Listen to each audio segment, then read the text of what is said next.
증언 순서가 다가오면서 처음 든 생각은 저는 특별히 나눌 이야기가 없다는 것이었습니다. 모태신앙으로 자라면서 엄마와 매주 교회에 다녔고 큰 어려움 없이 신앙생활을 이어왔기 때문입니다. 저는 초중고 시절을 해외에서 보냈는데 그 교민 사회가 교회 중심으로 이제 형성이 되어서 교회가 제 일상의 가장 큰 부분을 차지했습니다. 귀국 후에도 같은 교민 친구들과 같은 대형 교회에 다니면서 청년부 및 대학부 활동을 했습니다.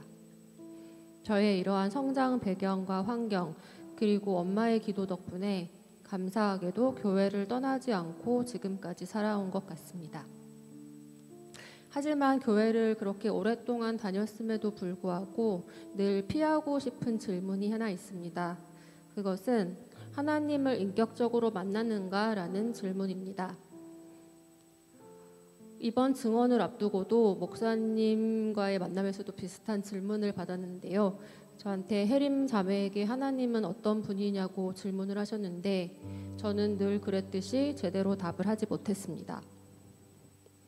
돌이켜보면 수련회에 참석하며 가슴이 뜨거워지기도 했고 회개하며 눈물을 흘리기도 했고 기도가 응답되는 경험도 했습니다. 하지만 하나님과의 친밀한 관계를 맺는 대신에 이러한 산발적인 경험에 의존해왔고 딱 그만큼의 하나님만 알고 살아온 것 같습니다. 그 정도의 관계를 유지하면서 안전과 또 나의 편리함을 동시에 누리고 싶었던 것 같습니다. 그러나 이런 저에게도 변화가 필요하다는 생각이 조금씩 생기고 있습니다.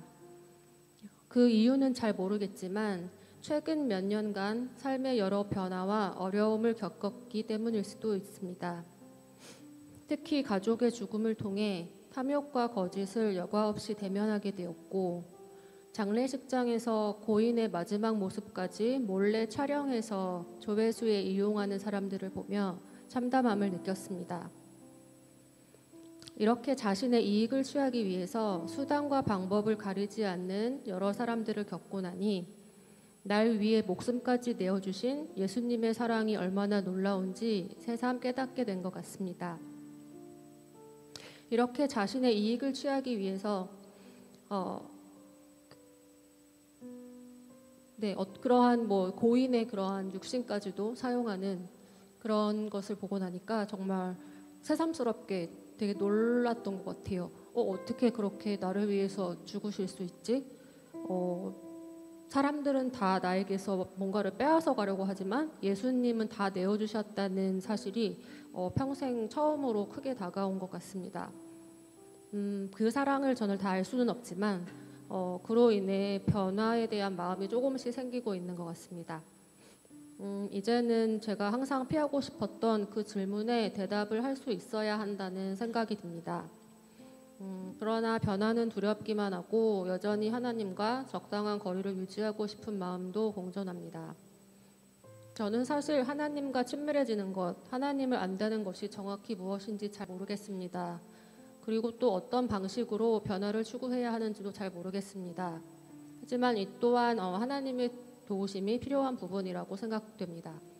하나님을 의지하여 나아갈 때 믿음이 조금씩 성장하고 하나님을 좀 더 알게 되기를 소망합니다.